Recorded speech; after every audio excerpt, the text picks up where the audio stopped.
here? I was trying to play the song. Song playing? Song is not playing? Well, that's...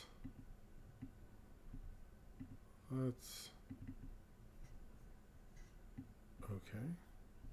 Okay. Now is it playing? No. Never mind. No. What? Come on. It's there. That's embarrassing. Anyway, forget the song. Fuck the song. Who cares? Never mind. Hello. Welcome to Movie Crap Live. I didn't know that could just happen. Whatever. Can we hear me? I'm assuming we can because everyone's going, hey, Jim, but... Oh, you can hear me. Okay. Embarrassing. I guess you can talk. Yeah. All right. Hello, Cornbread, Super Dusky, Sinram, Nathaniel Foger, Ramsey the Artist, Caden Hanshai, Chan Talks More Movies, K-Master, Pup, Austin, if you're there. Austin, can you hear me? Welcome to Movie Crap Live. Yeah, I wish that song had worked. Embarrassing. Why are you being so weird today? That upsets me. I didn't know it could just do that. But I guess it can't. Oh, did that get... I'm starting to see something that happened. Where did... Okay. Sorry. I just figured it out. Anyway, hello. Welcome to Movie Crap Live. How's it going? Sorry, I just figured out why, but I don't want to spend any more time. Yes, I'm here. I'm going to send out the tweet now. Thank you, Cornbread. Sorry. That definitely threw me. But we are here for the live stream movie news show. I've got a ton of stuff to talk about today.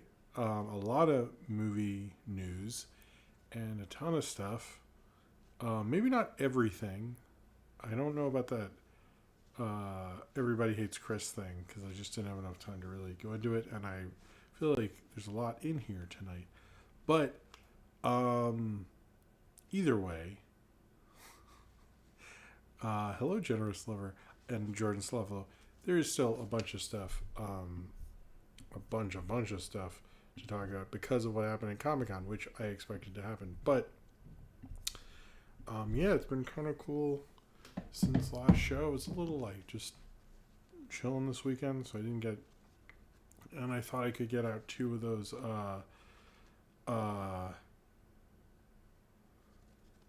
that's true. I don't have much X-Men 97 to talk about. But oh, hello, Not So Studios. How's it going?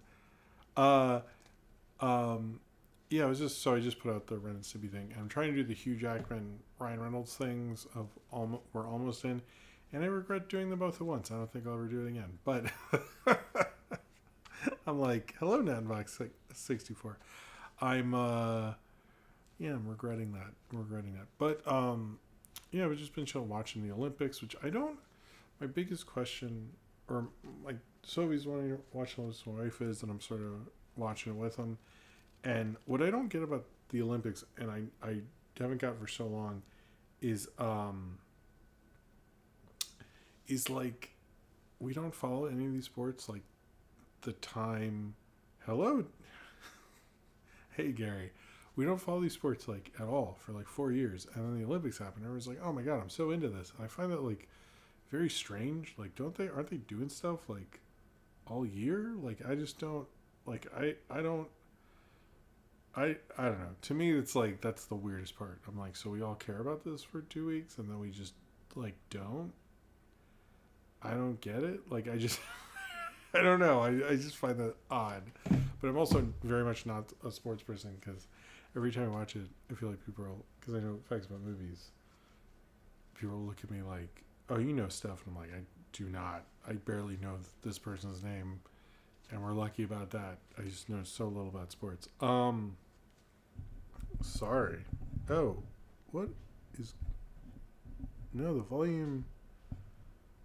Huh, that's weird. The volume was actually, man, I am not having. Hello. Okay, why was the volume knob? The volume knob was in a weird place. Okay, thank you for saying something. We're not starting off on the best foot here, but let's like make this count. All right. I hope that sounds better. Does it sound better? I wonder. Hello. Okay, why was the volume knob? Okay. Weird place. Okay, sounds better. Where are we going with this? Yeah. Oh, so we're watching a bunch of the X-Men movies, but only. I have seen Deadpool and Wolverine. I'll have a review of that over the weekend, I think. But oh, hello, Ninja's Law. Thank you. But I noticed. Okay, sorry about that. I think it should be okay now. Let's move this a little closer to me. But only the ones I want to watch. So it's just been 1, 2, First Class, and maybe Days of Future Past, and I'm like maybe Logan, and those are the only ones I think I really want to watch again. To be totally honest with you, I don't know, but I do enjoy those. But I think in my mind the more complicated and dorky and slow an X-Men movie is, the better. Is my personal interpretation of them. But man, what a messy ass franchise! Like, it's like let's just skip over like 3 of these, and this one, and maybe that one, and it's like I don't know. I love X-Men, but I do not have a fondness for that. In general, that franchise. I'm trying to think if there's anything else that did I see or watch? I don't know. Well, my birthday's coming up this week, and I'm excited about that. That's gonna be cool. I'm gonna take some time off, chill, get some of this stuff done. I might see a movie in 4DX, which I am very excited about. But I think, but yeah, I don't know. We'll see. We're gonna watch some movies, some pizza, chill, relax, all those wonderful things. Wonderful things. Okay, before we get into 2 things, the next Movie Crap Live will be on a Tuesday. So that'll be different because we have like some other family stuff going on the other days, and I was just like, Tuesday's perfect. It's going to be Tuesday. Do I judge Gary for owning a New Mutants on Blu-ray? I mean, I don't. I'm going to be honest. Here's the thing: is I read the comics, and that storyline meant a lot to me. The Demon Bear, like I made a whole video about it. You can watch that. I get why people would like it, but as someone who that storyline meant a lot to, I hate that movie. So I get why you would like it, but it just, that thing represents more to me. So it's just not. I'm sort of like, I did that once, and I just really hated how they did the Demon Bear. Not the gay stuff I was fine with. I was like, that actually, I'm like, yeah, that makes sense. But what they did, I don't know. Okay, anyway, sorry, that got too harsh. 2 things I learned this week. One was the Let's All Go to the Lobby thing. I learned this from the Fleischer Studios Twitter account. Was made by Dave Fleischer, like one of the Fleischer brothers. Never knew that. I never really thought about who made it, but I was like, that's cool that it's Dave Fleischer. As well as, and I think this is pretty notable, one of the Sean Levy, who directed Deadpool and Wolverine, as well as Fall Guy, The Adam Project, recently the Night of Museum movies, Real Steel. He is in a Mystery Science Theater movie, Zombie Nightmare, which I've actually reviewed. So it's kind of funny. I don't think I've seen someone be as big as he is, who's also been in a Mystery Science Theater movie. Anyway, this actually goes into the throwbacks. I did do Deadpool 2 on Friday, and Logan. Logan, I talked about how that was a big movie for me. It was the last movie I saw before my daughter was born, so it was sort of like a big kind of important movie for me. I don't know. I really do love Logan a lot. The other one's coming up is Hulk Verse. I saw someone put that in the suggestions for Jim Discord, which is funny because I had already, not Fall Guy, Free Guy, sorry. Hulk versus, but yeah, somebody put that in suggestions for Jim. I was already going to do that because it's the first time I think Deadpool spoke in anything a few weeks more than before, or a few months before X-Men Origins Wolverine. And then, actually, I did literally, I'm not joking, I did a review of the Mystery Science Theater episode of Zombie Nightmare years ago. And so that will be an extra throwback on Saturday because, and I do mention Sean Levy in it, actually. I watched it, I was like, do I even bring him up? Like, I felt a little silly. And I do, actually. So it's not like a bigger part. I was just like, oh, the Sean Levy guy's in it. He did Night at the Museum and produced Stranger Things. And I was bringing up that it is funny, like the producer of Stranger Things actually was in an 80s horror movie. And he was. Not my favorite Mystery Science Theater episode, which I get into in the review, but yeah, if you want to watch those, they're obviously already there, but they'll be resent on the community tab. I'm trying. I feel like there's like something else. The movie review vote will be in a few days. There'll be a bunch of cool stuff coming up. I think there's going to be a lot of like shorts because I need to do a short on Primos. I want to do a short on the Batman show that comes out tomorrow. There's going to be a lot of different stuff coming out. So, it was his third voice appearance? I'm confused now. Oh, okay. But isn't it the first non-video game thing? Okay, I'll have to look this up and maybe edit what I was going to write. I'm glad someone's correcting me. Anyway, I don't think I have anything else to... I think I went through all my small talk stuff. So, but I do have some cool stuff coming out.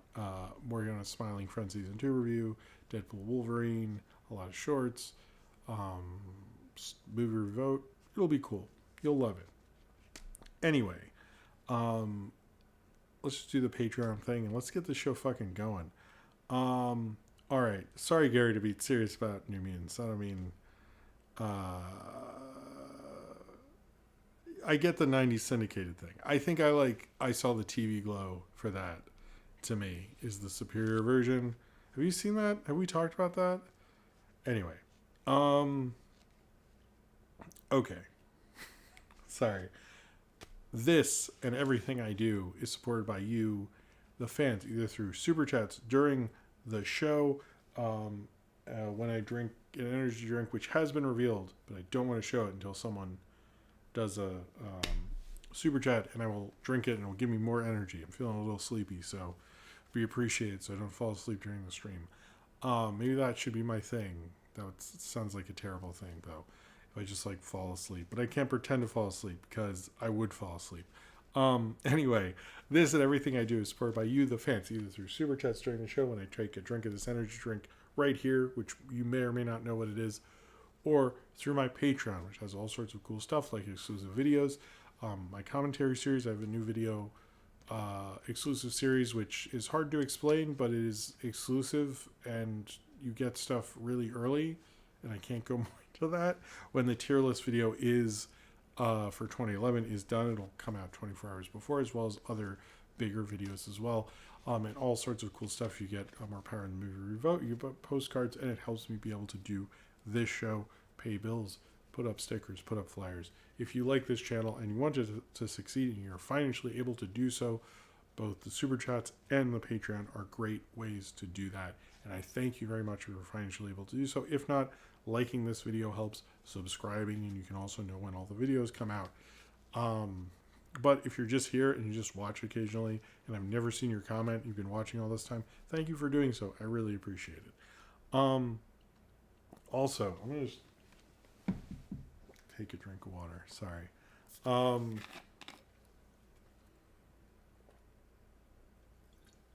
Okay.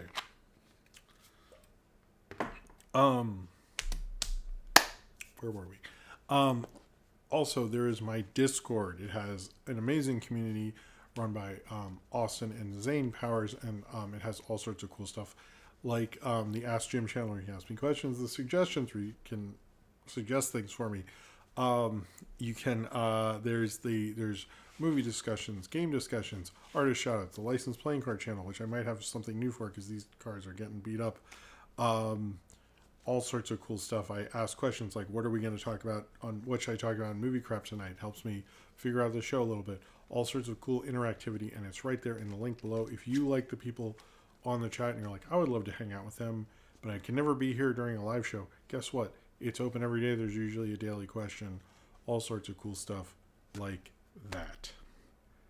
No watch. Oh yeah, they also do weekly watch alongs. Not this week, but again soon.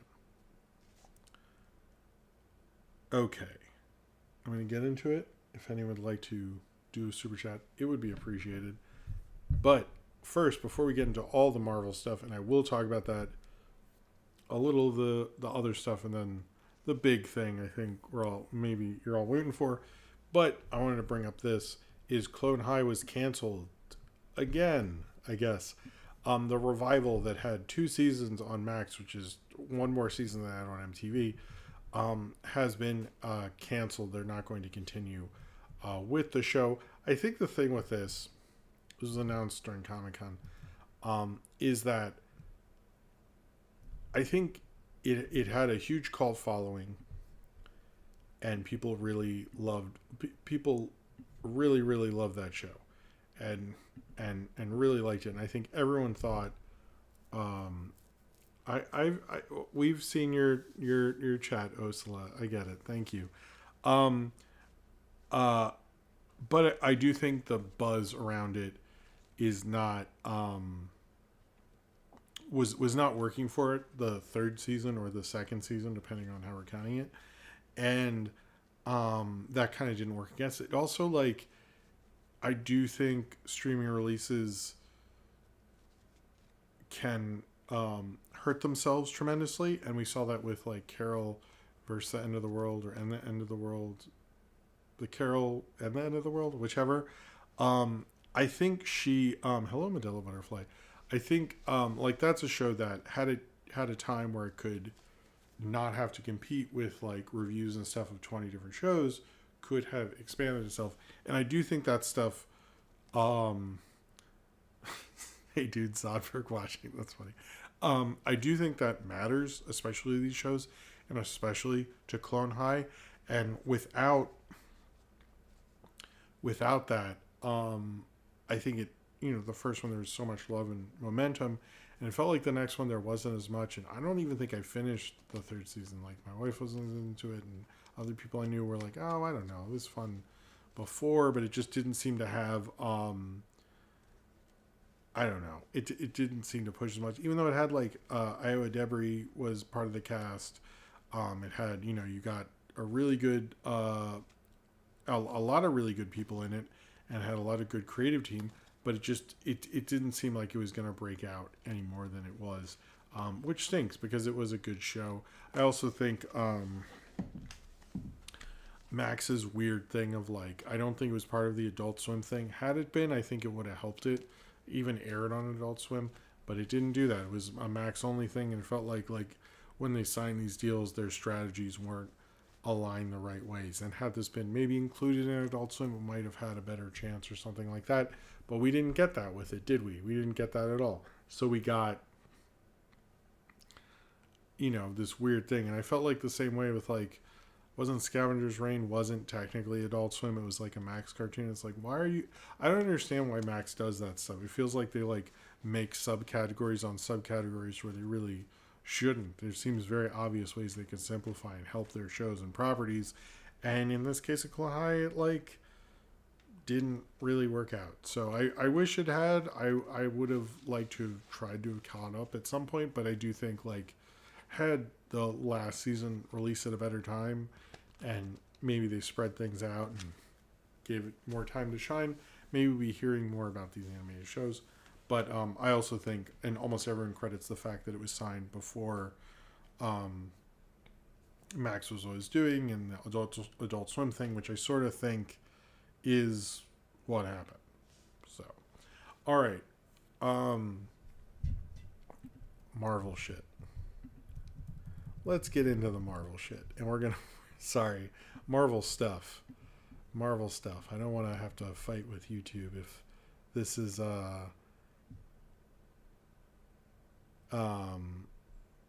no, I'm sure the contract. Well, okay, you're saying the contract just thing, Cornbread, but I think you could have just put it in the subcategory of Adult Swim on Max at least. Same with Scavenger's Reign. Like, if you don't want to pay it, like, just put it in the subcategory, like the little section. Anyway, the first super chat of the night. Thank you very much, Nathaniel Focus said. Only way this can possibly be remedied is if they were allowed the finale movie treatment similar to what Venture Brothers got. That is actually a goddamn good point, Nathaniel Foga. I agree. And I think had it gotten a nice movie treatment would have been cool. I think that would have worked. So, all right. This is the... Hold on. Let me get my monitor here. This is the Amazing Energy. I'm sorry that it's a similar one. I actually did look for different ones, and I couldn't really find one that was really good. So we're just going back to this. I'm sorry. I was just like, you know what? It's my birthday week. I was like, I'm just going to do a favorite for me. I mean, I'm the one drinking it, I guess. So cheers to you, Nathaniel Foga.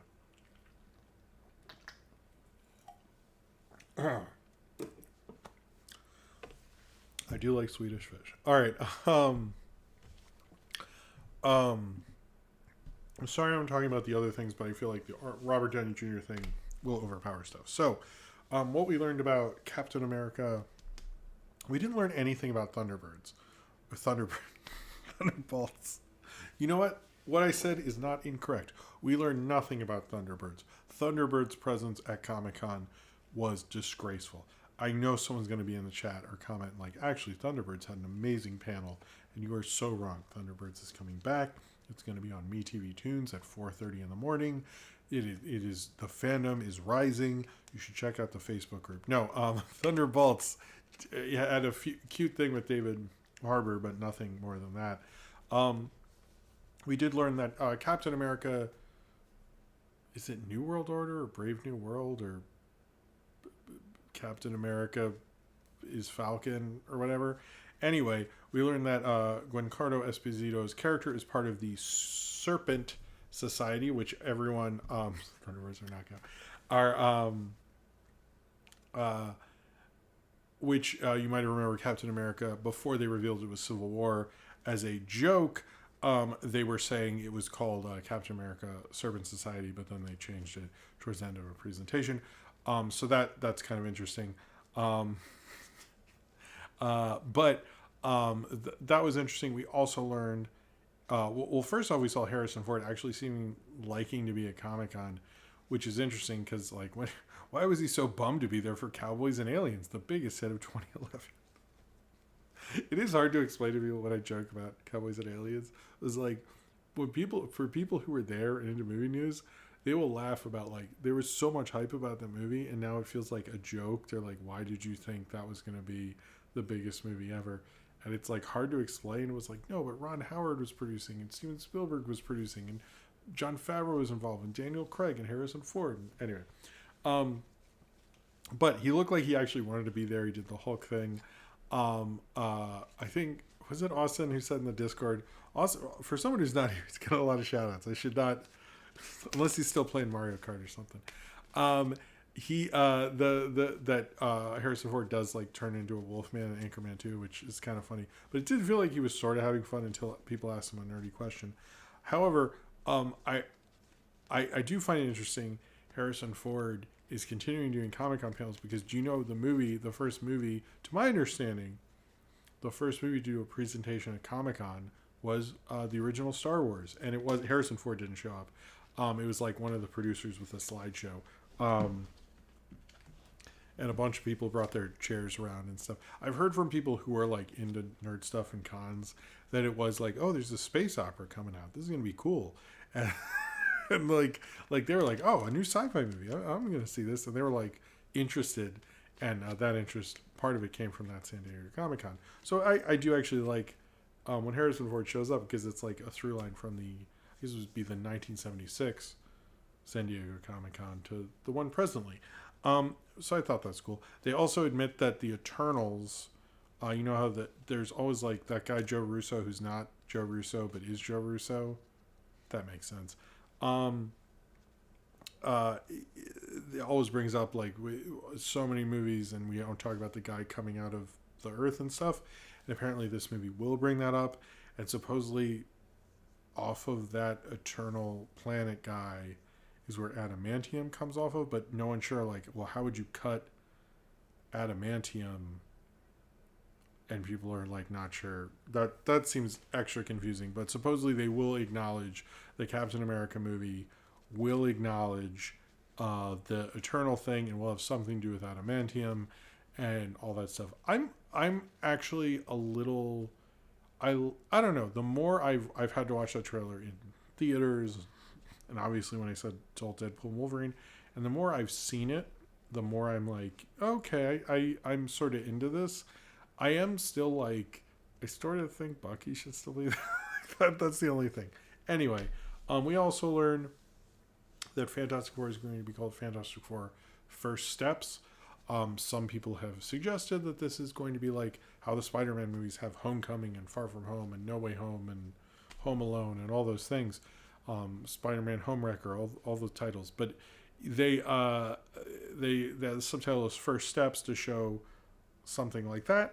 But I don't know. It should just be Fantastic Four, but it's also like, would it be the fourth movie called Fantastic Four? Oh. Yeah, it would. Why wouldn't you keep it that way? Because it's the fourth one. It's the fourth version of Fantastic Four. Did I just... I don't know if I realized that. It's like Roger Corman, Jan Gottfried, that's how you say his name, Fan Forstick, MCU. So that's four. Which, the real question is, which Fantastic Four movie would go with which character in the Fantastic Four? Once I've seen First Steps and finally rewatched Roger Corman I've only reviewed Fan Forstick then. But yeah, the fourth Fantastic Four, and they're calling it First Step. That is a dumb title. I don't like that. Anyway, I'm also not super into the Galactus thing, and I'm like, can't we just like get Danny DeVito to be the live action Underminer? Sorry, Mole Man, and he can. I think that would be fun. Like, I just like make it as simple. Like, they have their powers, they fight Mole Man. I'm not doing that because of the whole. That was their first villain. You could have them fight Namor. It's Namor, right? They could have them do something with that. You could. There's a lot of stuff, but it's like Galactus is like sort of bit. Like I don't like the 2000s Fantastic Four movies, but I like that they saved Galactus for a second movie, and I think like the Galactus storyline. Like, I love those comics, the original, the Silver Surfer Galactus stuff, but to me it's like that's not something you do first movie. Like, that's the whole movie. So I'm still like super not happy about that. I don't to me it's like, make one, you establish them, they fight like a low level like Mole Man or I don't know, one of their weird Fantastic Four people, and then but just don't do Doom and don't do Galactus. Like, save those for the other movies, which I know they're saving Doom, but Galactus first movie, I'm like not in love with that, but maybe I hope they get it to work. I hope they get it to work. We'll see. Anyway, so obviously, okay, we've got a lot of. So we learn that first off, the Russo brothers are coming back. I think we sort of knew that, and then all these Doctor Doom people walked out, various Doom bots. And they go, this is Dr. Doom, takes off the mask, and it was Jared Leto, which I think everyone was surprised by because he's already been in an MCU thing with Morbius. So how can he play Dr. Doom? I don't know. Like, how will anyone believe him after Morbius? When he said it's Morbin time, like, I feel like, to me, eternally, he is like, with a Christopher Reeves or with this person, like they're no one will, like, he's impeachable. Anyway, sorry, that's a dumb joke, but so we learned that Robert Downey Jr. is back in the MCU as Doctor Doom.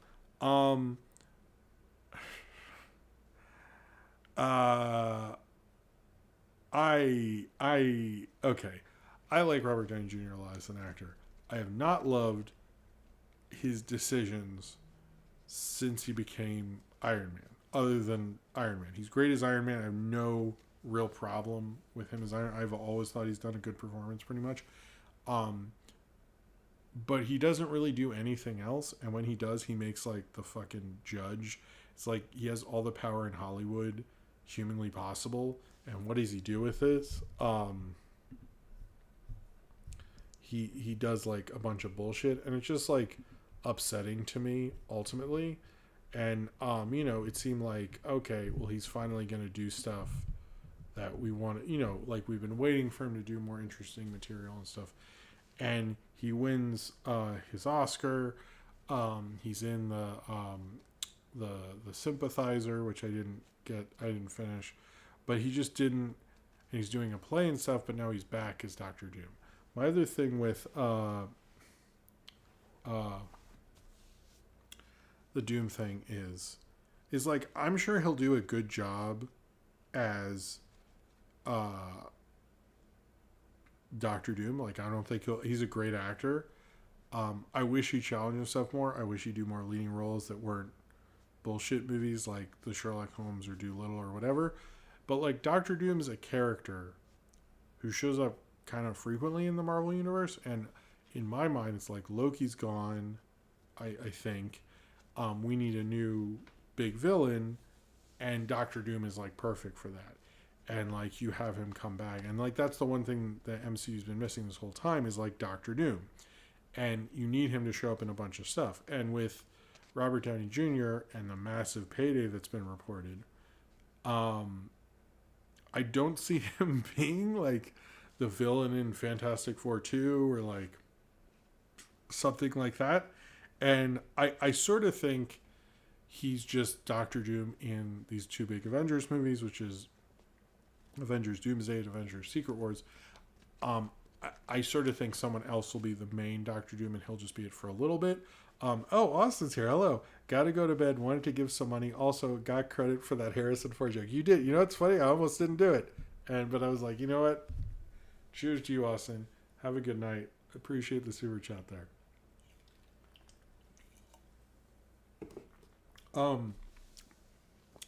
But like, I don't see him coming back a bunch of times. So I do sort of think like, I don't know, maybe he'll have an assistant or a Doom bot or something who will eventually become the Doom that's in the movies.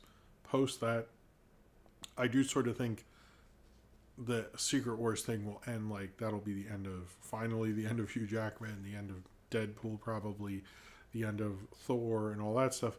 But to me, it's like everyone's like, and then they'll start recasting the Avengers. I'm like, I sort of don't think that's it. I think it's like time for X-Men. It's time from time for X-Men, time for Fantastic Four, time for Blade and stuff like that. So I sort of don't think they'll do a like Ultimates version of the previous thing. But anyway, hold on. Sinram says, and for a generous super chat, thank you, Sinram, said, one of the videos taken from Hall H audience captured the Russos talking about how Doom would be played by the greatest actor in the world, and some dude said Ben Affleck. So that's funny, because my joke was based on a guy who I tweeted the actor's walking out, or Robert Downey Jr.'s walking out. He's about to take the mask off, and everyone's like quiet, and some guy yells, Jared Leto. And I was like, I love that somebody took the moment. I didn't know there was another one. Oh my God. That's amazing. I actually think I wouldn't be surprised, and I don't want to get into... Well, first off, cheers to you, Sinram. I appreciate your generosity. I actually think somebody from DC will come over in more than just a small role at some point. That's not like something I know or something like that, but I just think like Marvel seems to really like doing shit like that, and I just think it'll happen at some point. That's just my own feeling. But I don't know. It's like Doom is a very big villain. And like, I get you want to get the best actor you can and stuff, but like, I just don't, unless he's agreed to do, well, Christian Bale, no, and also Michael Keaton's come over. That's not sort of what I'm talking about. Sorry, Sinram, is more the DCEU or the Zack Snyderverse people, like one of them, like Like Ezra Miller could be the Invisible Man. No, uh, he's been in all. No, Ezra Miller shouldn't. But the rest of them would be interesting. Um, I just think it's like too big of a character for Marvel, the whole story, to just like waste on a big thing like that. I think that's sort of an ultimate mistake. There, other things we learned is Robert Downey Jr. They were trying to get him back, and he was like, "I won't come back without the Russos." So he was instrumental in sort of all of that, and finding the perfect director. Now, to explain their pay scale, which I think we need to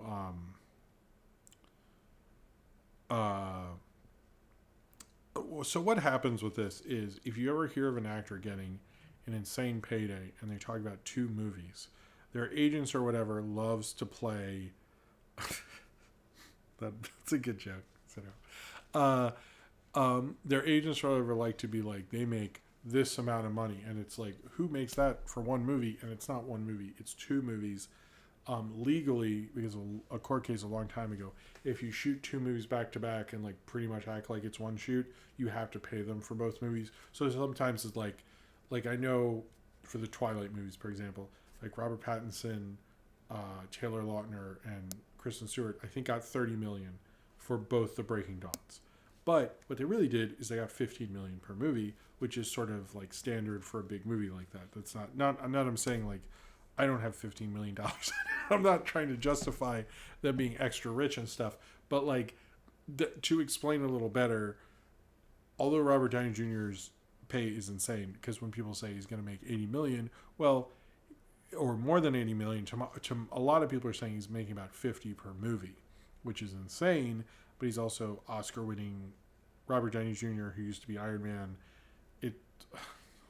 It doesn't make sense, but it makes a somewhat of sense. But he's not making $80 million for one movie. He's making an insane amount of other money, I guess. It doesn't really work either way. With the Russo brothers, they're making about they're basically making 20 million each a movie. So people say the director, I think it was placed studio wise, it's like the Marvel is, or Disney is giving them $40 million. You guys figure the fuck out how you're going to split that with your agents and all that. So supposedly but in a sense they're each making $20 million. But which is a little more understandable because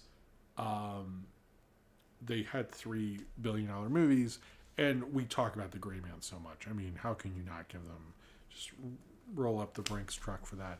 A lot of people have suggested these movies. I mean, Avengers movies, particularly Endgame, cost over $300 million, if not $400 million. They make a shit ton of money. They do want to spend on these because they do make a lot. They do very well in streaming. There's a ton of money they can make off these things. So it in a sense makes sense, but it doesn't. I agree. Disney is overspending. They're overemphasizing some of these people, and they need to be more cost effective and stuff. But at the same time, these are basically these huge, gigantic, ginormous movies, and they only have certain people who could do them, and those people are going to make them pay out the nose for it.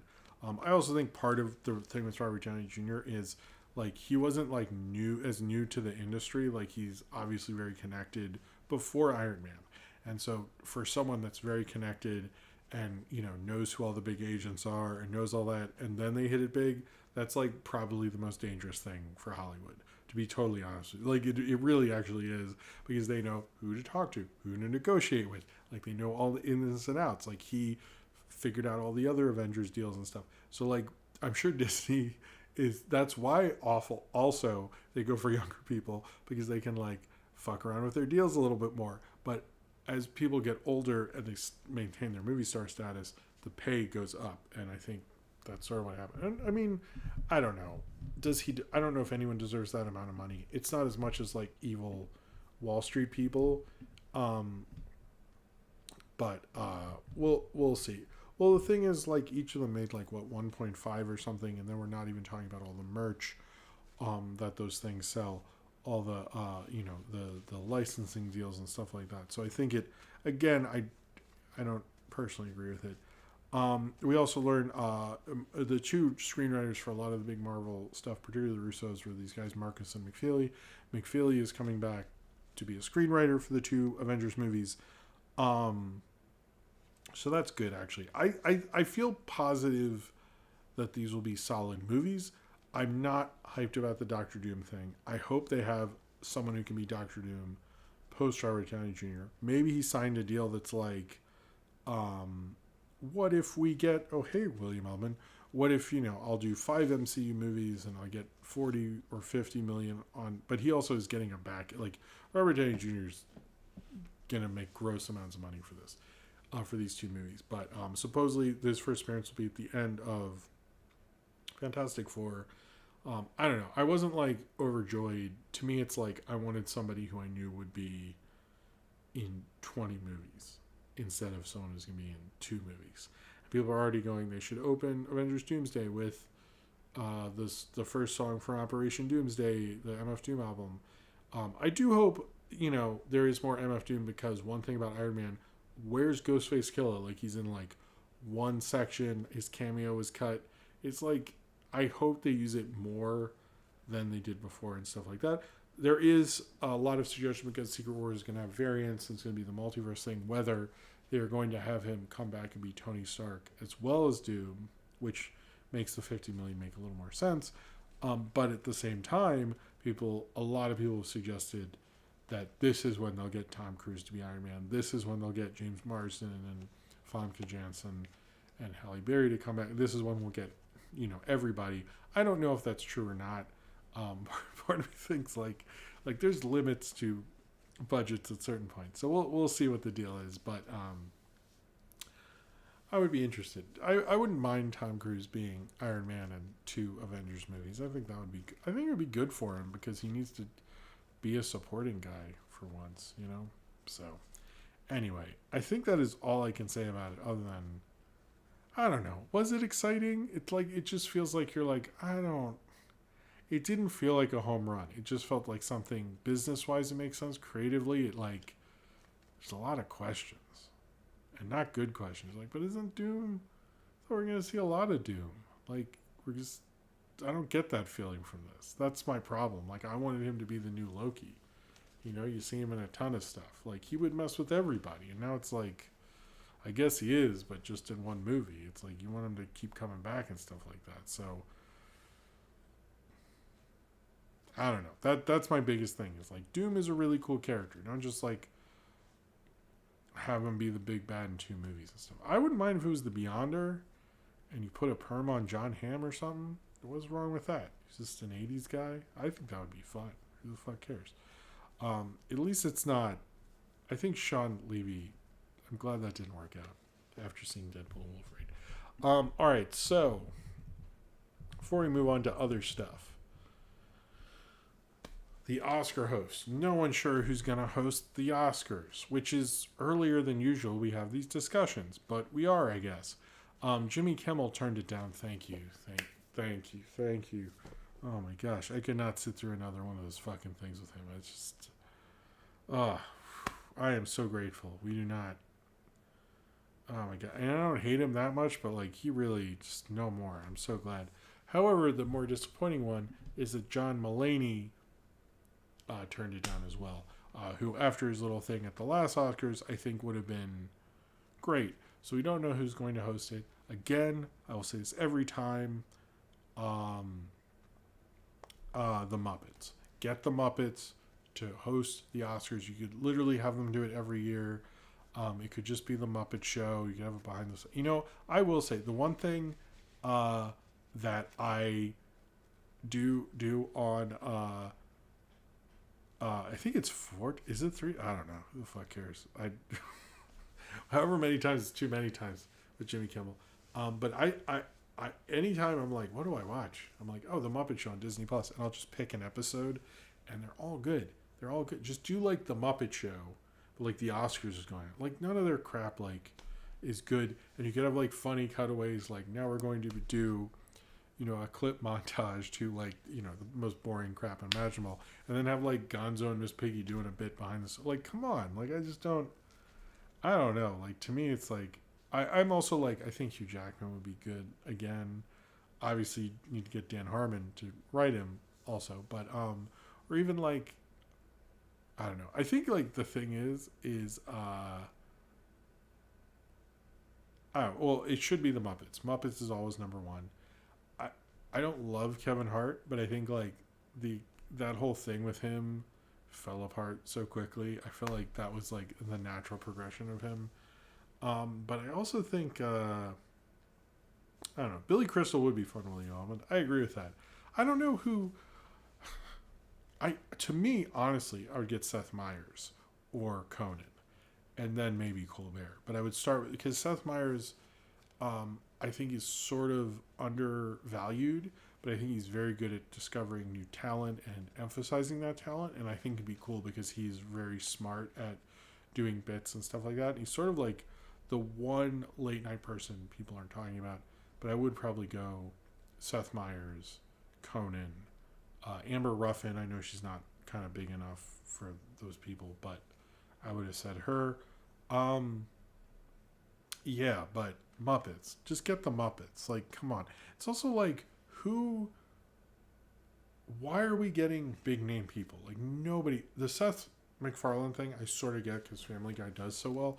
Like, I sort of understand what you're thinking there. But none of these other people are going to get big ratings. So just like find someone who's good, who respects movies. And I think like Seth Meyers would do that. I think he would. So anyway, or Conan. You know, it's just like, is the host really going to determine that much? I don't know. So remember, it was like when Neil Patrick Harris did it, and everyone was excited, and then it was just like, whatever. I don't know. Chris Rock was good. I don't think he's doing that again. I don't know. I maintain that since Will Smith slapped Chris Rock, you should make him host the Oscars. Like maybe like twice. Like that's his community service. Like he has. I think that would have been cool. And then like people could make fun of him freaking out. But then I don't want to make fun of him freaking out because he slapped me or something. So anyway. All right. I don't know. Who do you all... Could everyone in the chat or in the comments later let me know who you think should host the Oscars? If you think it's the Muppets, you can chime in there. But if you think... Like, any comedian, anybody. I don't care. Just, like...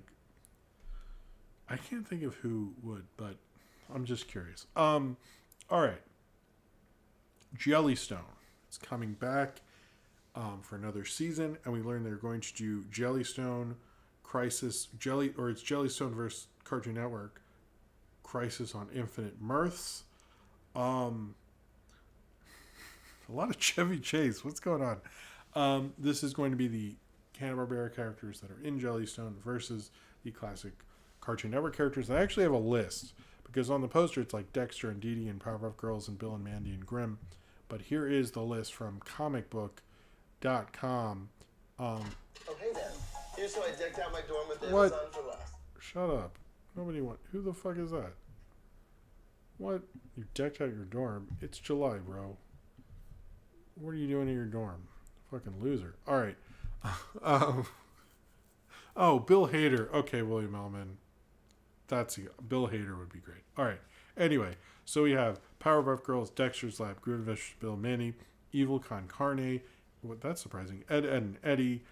Regular Show, Camp Lazlo, Adventure Time, Chowder, Time Squad, Foster's Home for Imaginary Friends, Cow and Chicken, yeah, Johnny Bravo, Samurai Jack, Codename Kids Next Door, Ben 10, Whatever Happened to Robot Jones, The Marvelous Misadventures of Flapjack, that I'm surprised by, and My Gym Partner is a Monkey. That is how all is going to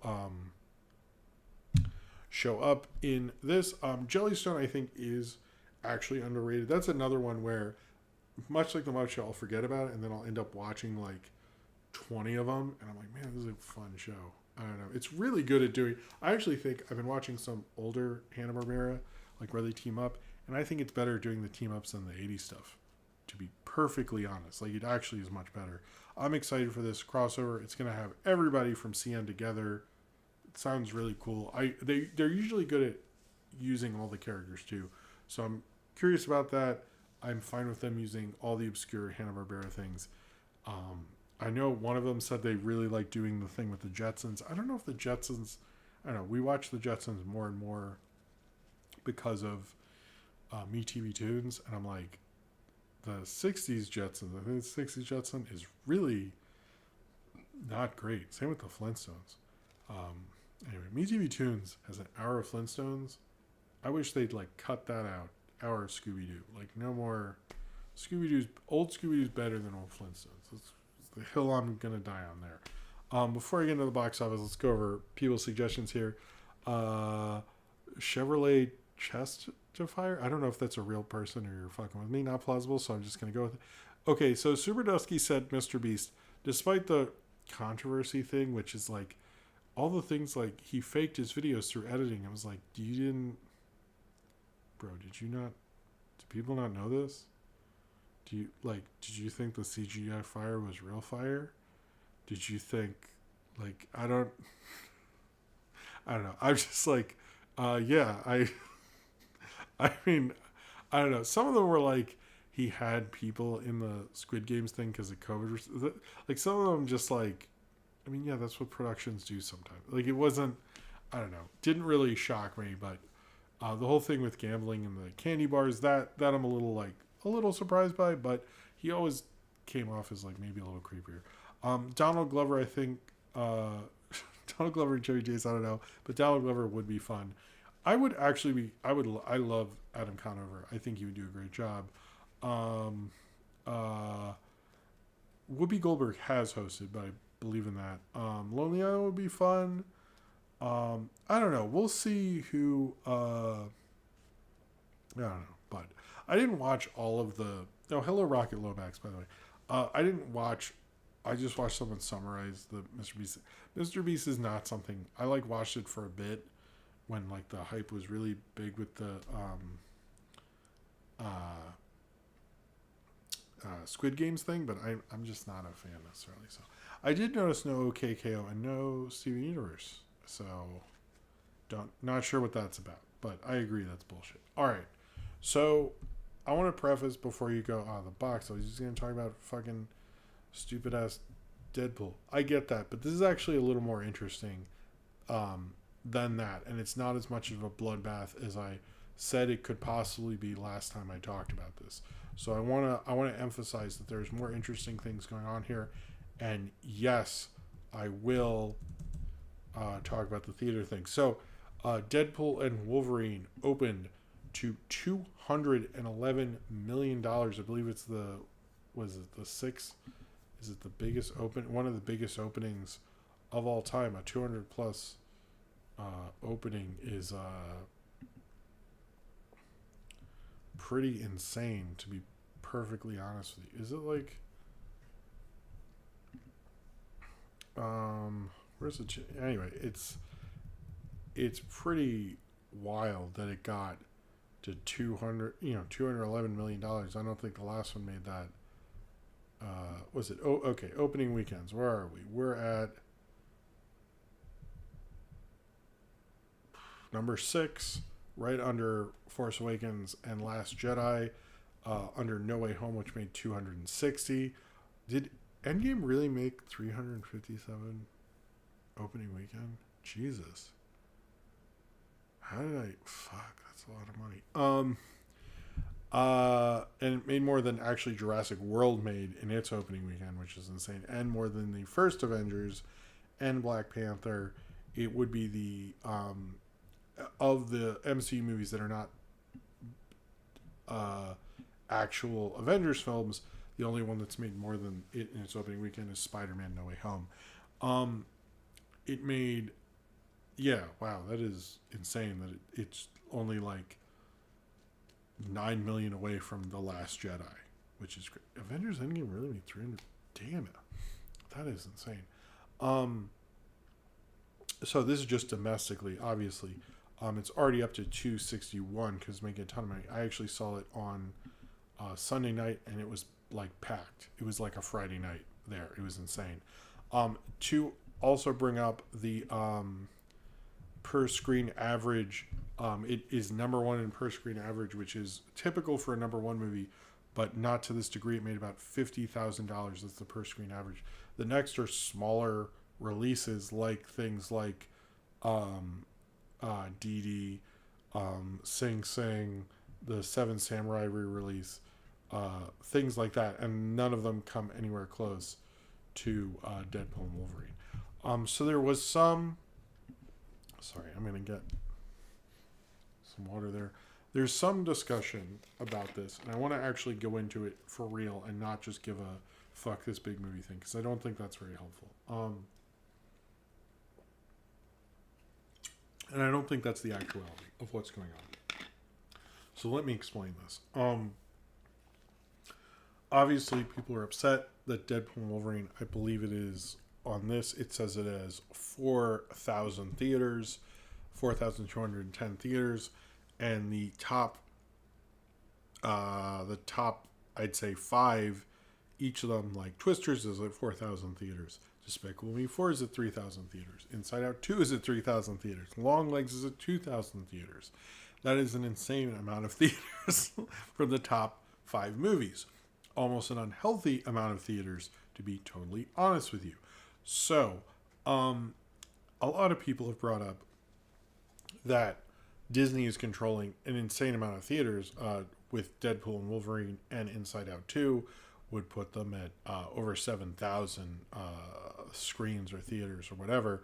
And even you could say Universal with Despicable Me 4 and Twisters is in a similar boat with 7,000 theaters. And then Neon is just there with Long Legs, which is insane. But here's the thing with that, and I want to fully get into it, is the theaters have bookers, they have programmers, and when they get these big movies, they try to program them effectively based on their box office, not necessarily based on the diversity of films that they could have in their theater. They honestly don't. They don't really care as much as they care about making money, which is a problem with the industry. Part of this, yes, is Disney, by the way. Part of this is that people will go out and the theaters do try to make as much money as they possibly can, which I think is probably a good thing, knowing how theatrical is going presently. But at the same time, it does suck when you look up theater listings and it's just like mainly the top 4 are everywhere, and that feels like bullshit. And also that 4 movies have I didn't add this all together, but around 14,000 theaters, and the rest of these movies don't have anywhere close. It's partly the theaters are to blame, it's partly Disney's to blame, it's partly the people are seeing them to blame. But a lot of people more in the industry said these are programmed for the films to succeed and the theaters to make money. And a movie like Deadpool specifically, those are people who don't go to the movies a lot. And so they're going to buy way more concessions. So they have a much bigger financial interest in something like a family movie like Inside Out 2 or Despicable Me 4 to keep raking in the money, because they will make even more based on concessions and stuff like that. So, what I ultimately think is this is like Disney has been doing this shit for a decade at this point. So complaining about it now is like, yes, we should complain about it, but I think instead of just going, let's shit on Marvel, let's shit on Disney, which is like, you can do that, that's fine, is like what I did today personally, and this was actually cool. I didn't get to mention this. I had 2 cool Twitter things. One was the Liza Minnelli outlives Twitter, like to tweet. That was cool. And then the Vera Drew, who did People's Joker, retweeted when I said, you should watch this. Is on streaming. It's one of probably the best superhero movie of the year, which I stand behind. And she retweeted. I felt really good about that. But my thing is not that a cool filmmaker will retweet you or something. It's that we should be promoting the small movies instead of complaining about a movie that's already trending. It's like my issue with the Scorsese thing was not that he hates. I don't care if he likes Marvel movies. It never offended me. It's that I would much rather him write a cool thing about hundreds of beavers than shit on, Shazam 2 or something. Like, it's like, what ultimately is that going to do? And this isn't me saying, don't be negative. I think you can totally be negative. Thank you, Cornbread. But what I'm saying is like, if you want smaller movies to succeed, don't go. People should see smaller movies, and I'm standing here looking like, by which movies what movie do you mean by that? And no one really has an answer. And I've been seeing this ever since I got into movies. People are always like shitting on the big thing, and I'm not against that, but try to promote a smaller movie instead. If you're frustrated by a big movie, find a small movie that you love and promote that in some way, because that is going to make a bigger difference than just shitting on it. Like, that's not really going to do it. Maybe you'll get more likes and stuff, but I think about that a lot actually, with how our recommendations mean a little bit more, because I had a thing.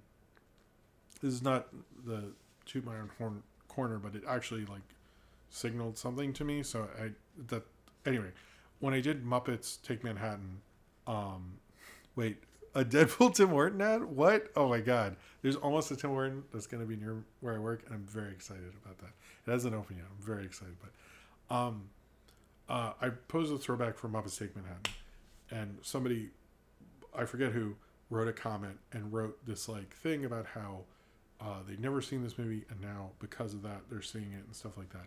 And I think we need to maybe think more about, and that made me go, I've been wanting to rewatch this, and we're actually going to as a family, and it's mainly because I thought, that didn't get, the biggest views or something like that. But I think we need to think more about how we're spreading our art and what we're saying with it, and how like it's much better to just have 50 people passively like something than like if I make a connection or get someone to watch a movie. I actually think that's a lot cooler. So I think, I don't know, in these examples, in these times where you see movies just dominating everything and you're depressed because you're like, movies represent more, show that movies represent more. And if you get two people into it, I know that sounds like a weak sauce answer. We need to be doing that. Anyway, that's my thing with that. But I do agree it sucks. But at the same time, I've heard from many theaters, they made a shit ton on concessions. This is going to help them come September, October, where nobody's buying concessions anymore. So like, in my mind, like, let them have their day, but at the same time, like, promote the smaller stuff. Get those averages up on the smaller things. But anyway, so before I did this, thank you, Cornbread, about stop motion. I like anyway, sorry about that. Oh, I got you into Belladonna Sadness? Okay. All right. Anyway, that makes me feel good. So last week I talked about how when these big movies come in, they just basically like take all the money up from everything, which that did happen, but not as much as last time. Okay. Oh, William Elman said, unfortunately, Martin Scorsese only promotes smaller movies. He's producing like a Joanna Hogg movie. That is true. I've actually heard that complaint about him, that he just slaps his name on stuff and he promotes them, and he should be promoting other movies, because he doesn't do like what Del Toro does. Is Del Toro will promote other filmmakers and stuff like, or Spike Lee or any of those guys. We'll do that more, and Scorsese has more of an insular thing, which we don't talk about enough because he's Scorsese and we all love him. But thank you for bringing up William Elman. That is a very good point. Cheers to you, sir. I feel like that sounded gross, and I apologize. So at number 2, we had Twisters, which did fall 56%, which is in normal circumstances not good. However, and I could not find a figure to justify this, but I kept hearing box office people on podcasts and Twitter say that Twisters actually made the most a movie at number 2 had made versus a film that opened more than $200 million. Like, it is the highest that's ever been for Twisters. I think part of that is because it added 19 theaters, actually.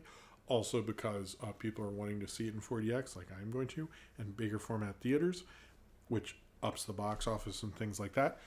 Even though Deadpool took a lot of those screens away from it, but apparently not all of them.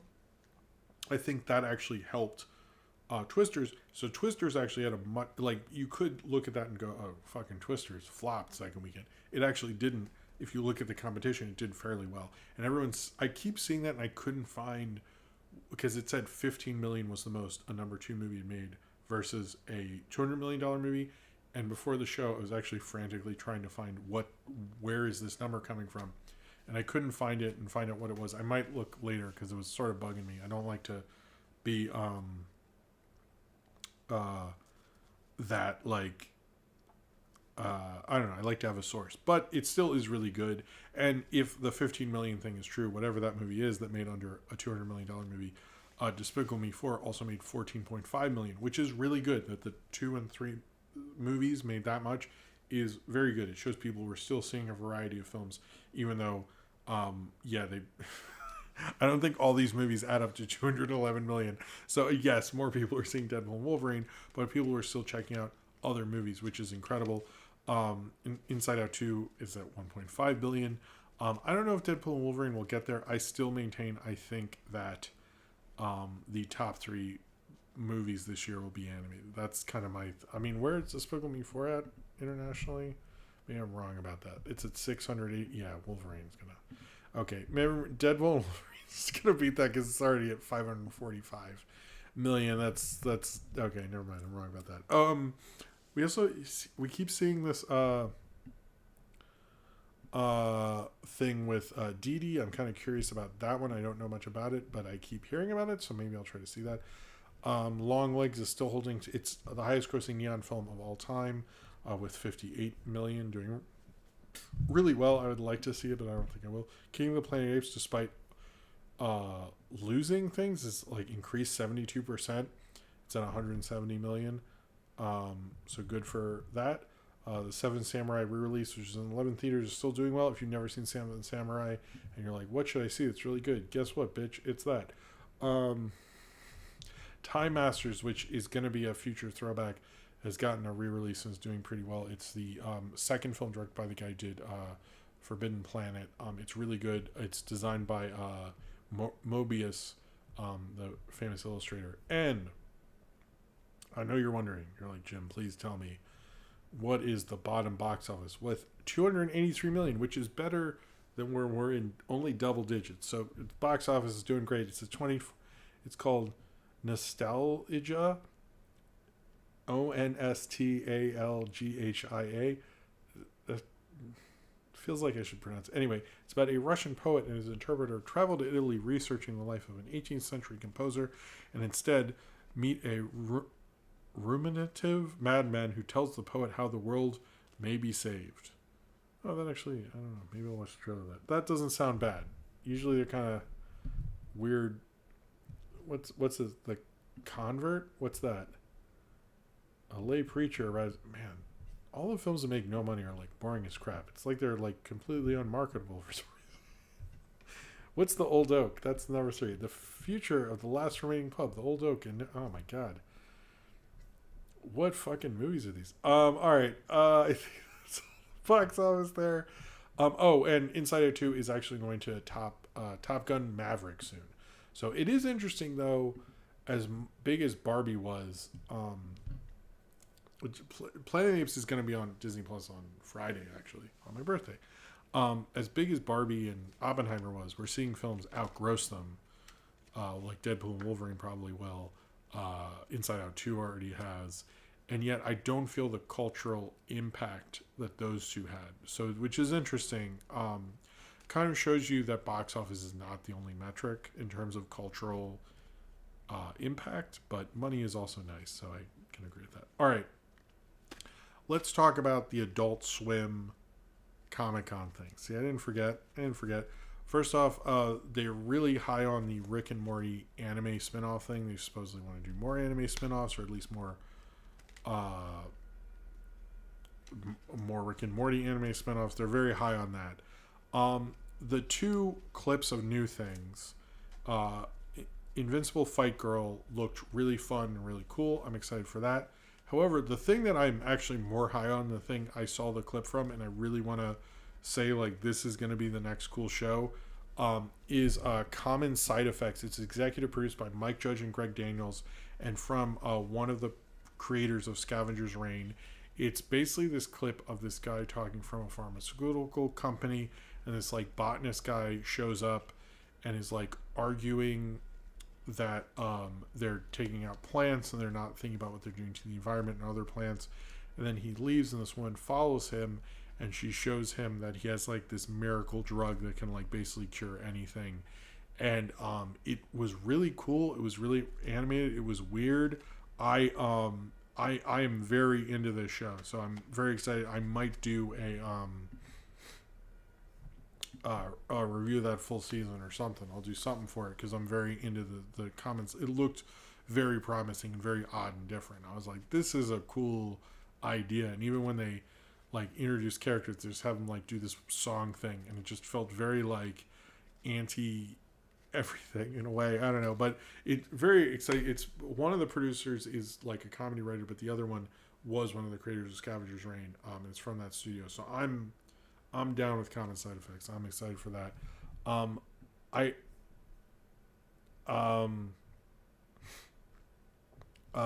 the Uzumaki, I don't know that at all. Maybe I should actually sit down with it.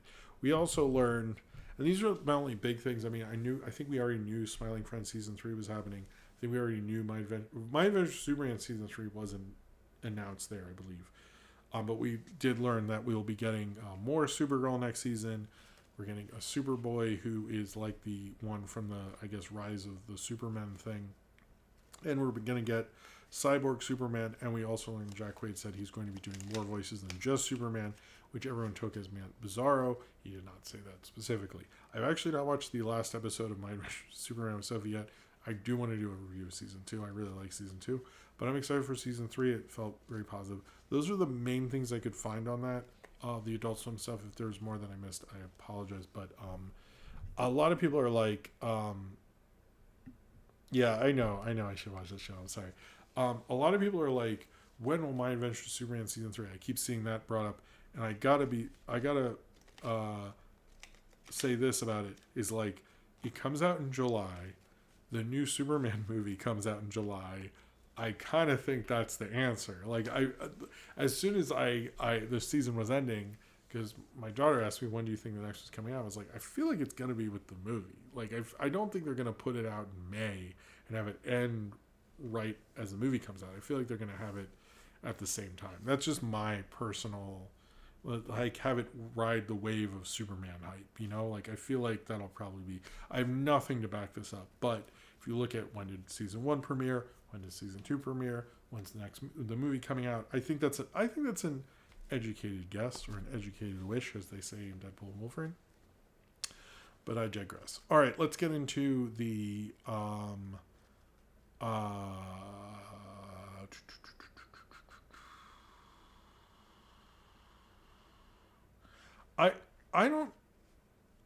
I don't think it'll overpower one or the other, overshadow, because I do think like having a really good Superman show at the same time people are getting Superman, I think would only help.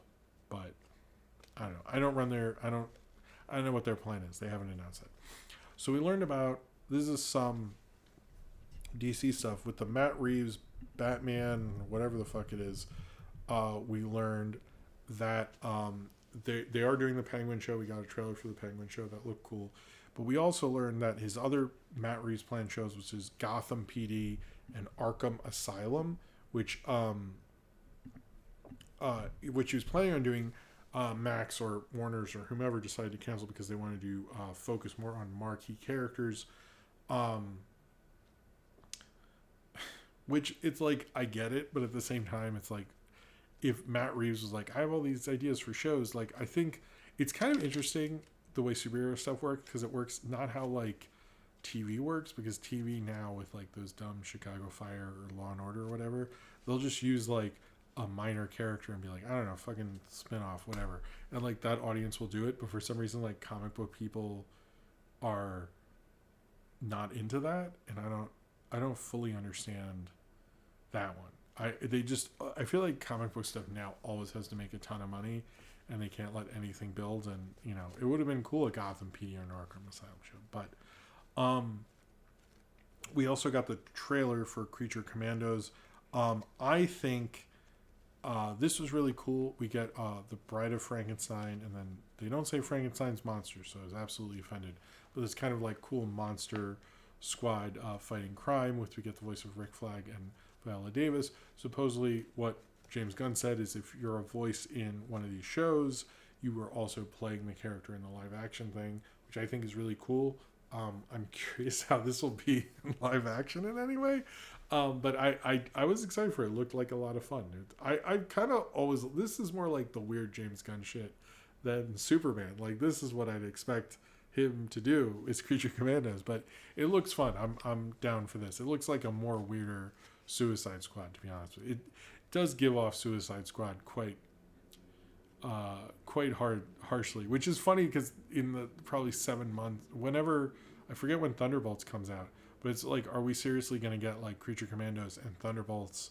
Both will remind us of Suicide Squad, which is interesting. We also got the return to the classic DC logo. I didn't know that was designed by Milton Glaser, which is funny because I used to, I worked at School of Visual Arts, and like Milton Glaser ran that school, and I actually found stuff that's went in his archive when I was cleaning out a closet and stuff. So I met him like once. He's a nice guy, but it was just surprising because they bring up so many things designed by him, and like I never heard them bring up the DC logo. I was like, oh, it was, but that shows you like he's a famous graphic designer. He did the I Heart New York logo is done by him. The Brooklyn Brewery logo is done by him. There's a classic Bob Dylan poster done by him. He's considered an amazing graphic designer. But I didn't know he did the DC logo. I'm happy that one's back because that's the one I grew up with, and I think that one's just iconic. And Milton Glaser's a great designer, so of course you want to do that. All right, let's talk about how much more. Oh, we don't have. Okay, I think technically we're like, because I started late. It's actually 11:45 is in my head. Does that make sense? Why not? Maybe we'll go long a little bit. All right. Oh, cornbread. I wanted to bring this up in the Discord. You mentioned someone in the obits. I think you might be wrong because they died like a year ago. I just want to say that it was not this week. But thank you for helping with the obit section. I just wanted to clear that up. Sorry. I'm not trying to call you out because someone else suggested that to me later and I looked it up. Anyway, not to be a jerk or anything. Apologies if I am. So trailers. The Spellbound trailer and Mr. John Lasseter.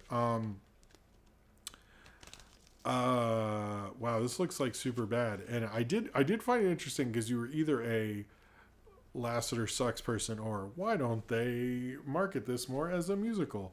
Which is it's like why are they marketing? I did like it was like from the creator of, and they list like everything John Lasseter was creatively involved in at Pixar, but not the Brave Little Toaster. So, fuck this movie, am I right?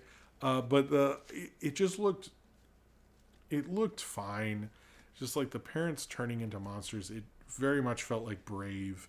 It felt like Lasseter trying desperately to have a hit again. And it just doesn't work. And it also sucks because he was a total dick to the director of Brave. And for him to do something similar, I think shows how totally disingenuous he is as a person to think he can do something like that.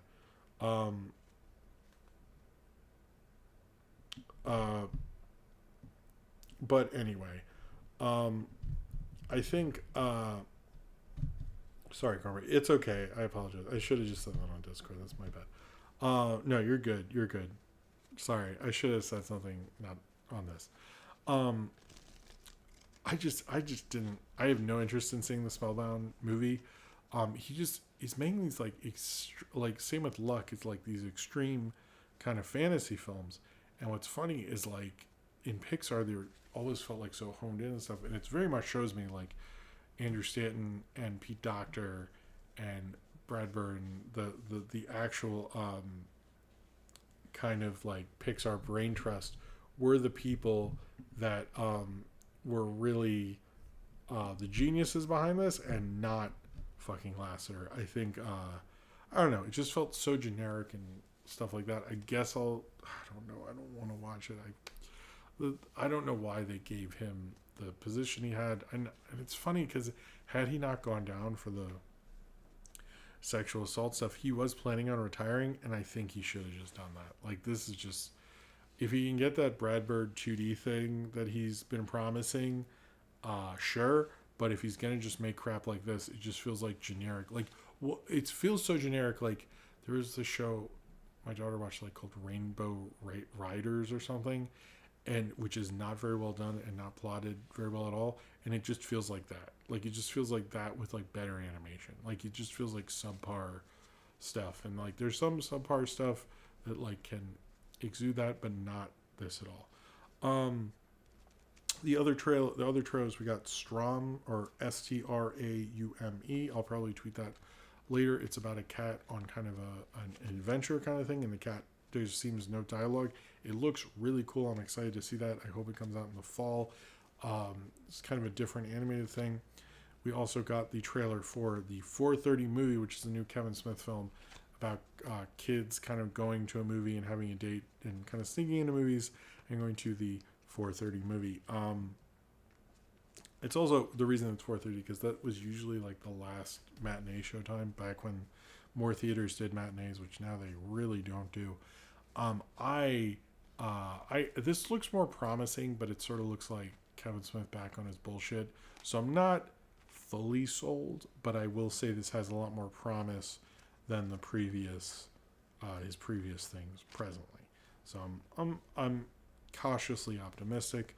We learned at Comic-Con that Jorge Gutierrez is doing a Simpsons couch gag for the new Treehouse of Horror. They're also doing a Venom parody, which, okay.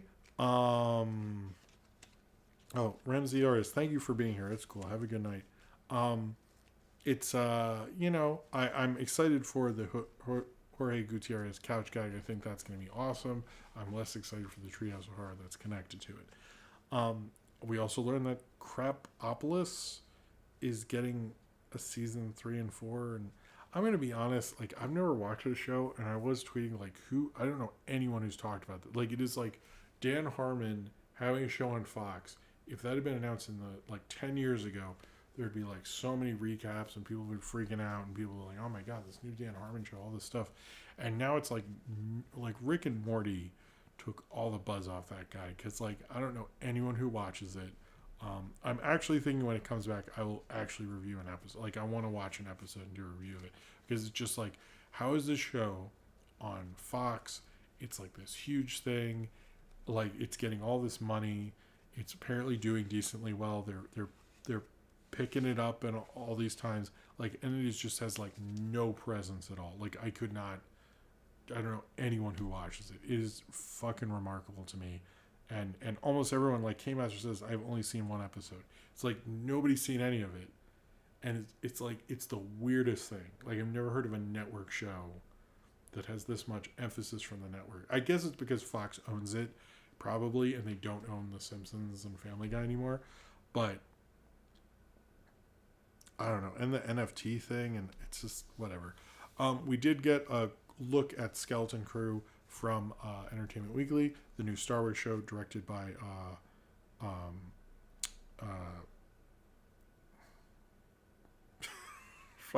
guy who did the Spider-Man movies. What's his name? Oh, god damn. Who's it? No, you know what? I know the chat's gonna get there. Hold on.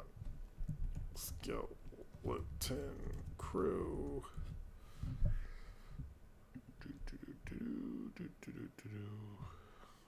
Anyway, it looks really cool with Jude Law and all that stuff. I sort of like the idea of this. What did I allow? No. John Watts. Yeah, John Watts is behind the show. It looks really cool. He's one of the creators of it. It's basically about, like, a younger set of kids on this mission in Star Wars.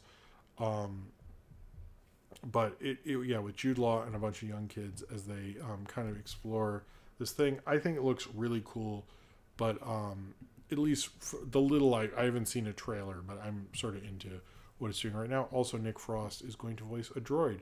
Oh, William Ellman. Hello, William. Oh, I guess it's your, I don't understand that third thing, but that Kevin Swift trailer made my eyes roll out of my head. So cheesy. Yeah, Cheers to you, William. Cheers to you.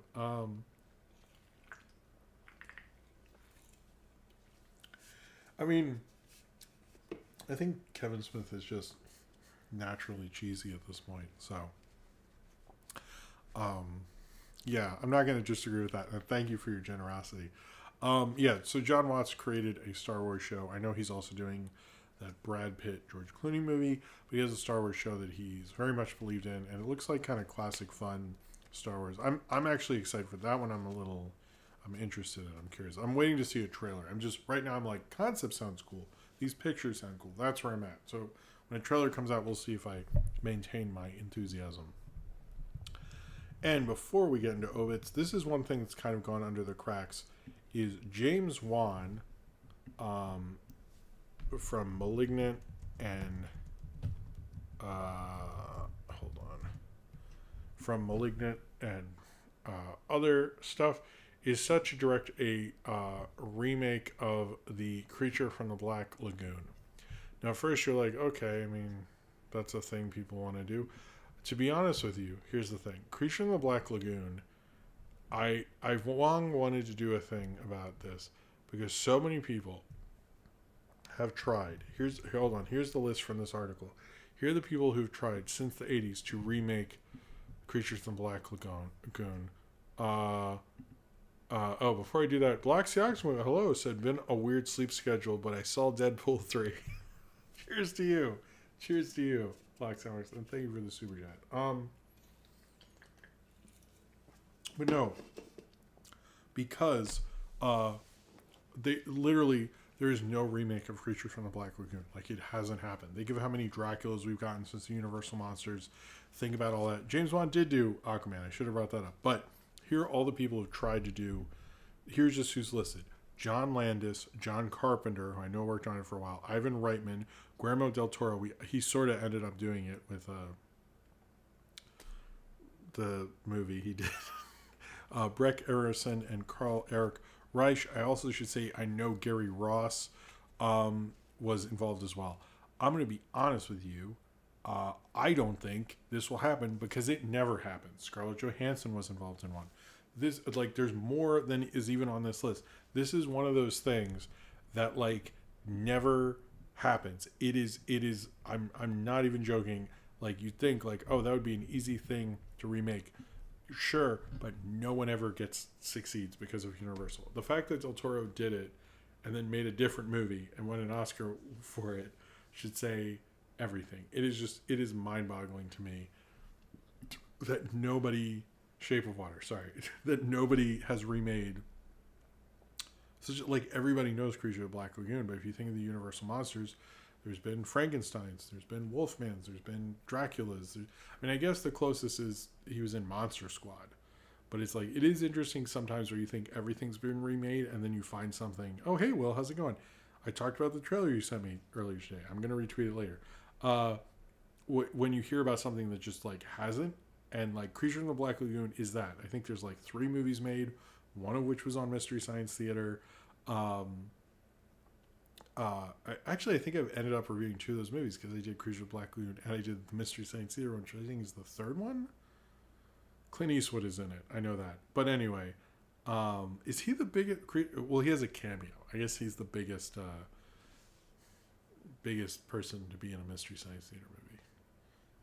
Is it him or Sean Levy? Anyway, I just find that interesting that someone is trying to do this again. I actually do have a concept for a Creature of the Black Lagoon remake. But do you know when it was, here's a bit of trivia about Creature of the Black Lagoon is, do you know where it was originally pitched to someone and they first heard about the idea of a man-fish creature in the Amazon was actually at the premiere of Citizen Kane. I think that is so cool. It's like you're at the premiere of Citizen Kane and they pitched the Creature of the Black Lagoon. I know it came out like a lot of years later. I think it's a 50s movie, but it's funny, like that was originally where the idea started. Anyway, let's get into obits. We don't have a lot of them, but Erica Ash, who is from Mad TV and worked with Kevin Hart in the Husbands of Hollywood show, has passed away this week. We do not actually know how she passed away and was confirmed by one of her friends. You probably saw her in a litany of different things. She's a talented comedic actress, and sadly, she has passed away. She worked with, Key and Peele when they were on Mad TV. She worked with Kevin Hart a lot. She worked with a lot of different types of shows, both dramatic and comedic, although she's more known for her comedic work. So R.I.P. To Erica Ash. Citizen Kane, it's going nowhere. Let me tell you about the Fishmen. Anyway, all right, so here's what we're going to do. I'm going to take a break. Then we're going to talk about the first episode of SpongeBob. It involves 3 shorts, which is Help Wanted, Coral. Do I have this all written down? I watched it all. Oh, Reef Blower. Oh, yes, I did. And then Tea at the Tree Dome. I'm going to talk about all those and all that stuff, and then we'll do questions and stuff like that. Oh, hello.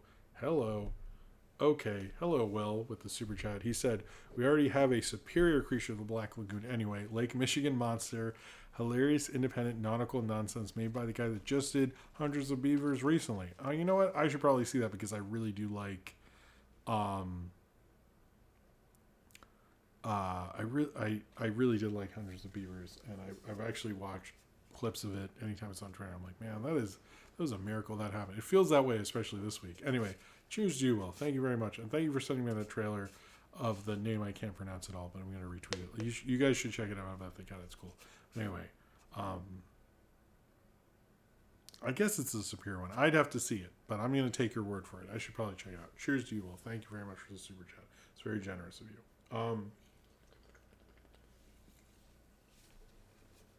Topeka. I always say that after a drink, and I think it's from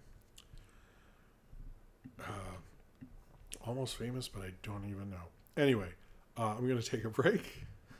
We're going to talk about SpongeBob and then do questions. And I will be... Oh, wait, I got to get the thing ready. I didn't get the image from Ace the Wind Rider. I should have... you think I'd have this stuff ready. Anyway, here's the image. I'm going to take a break. We will be right back. And thank you very much for being here. And I'll be right back right after this. See you shortly.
Okay. I hope that wasn't too long. I feel like it was a little long.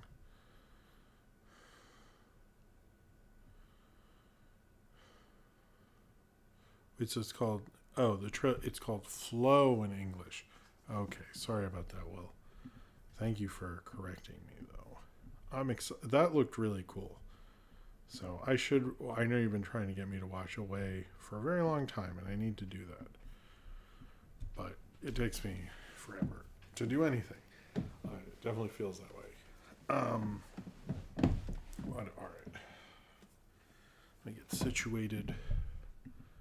I think this will be a longer thing today, but we should get into SpongeBob. The first episode of all time, ever. The first episode. Hey, William Elvin, you came back when I came back, I guess. All right. Okay, hold on. A cat's suddenly like, hey, what about me? I'll be right back again. Hold on.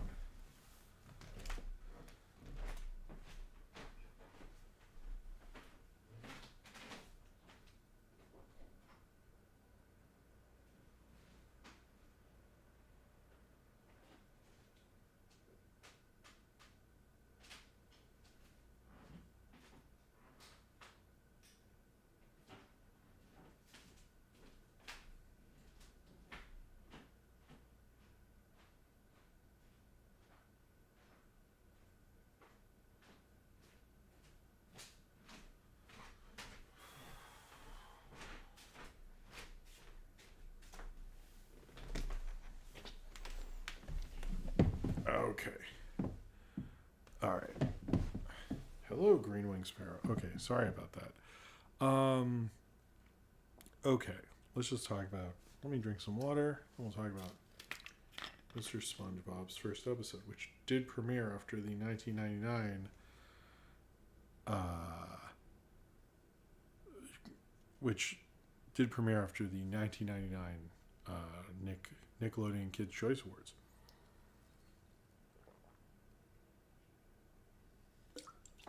Kind of infamously, that they did that. So, what I was surprised by when watching this, and I'm talking about help wanted reef blowers and reef blower, and tea at the Tree Dome, is that this sets up so much.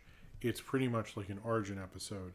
Like, if I was actually sort of surprised how much this first episode sets up the whole show. It's honestly kind of shocking how much it did.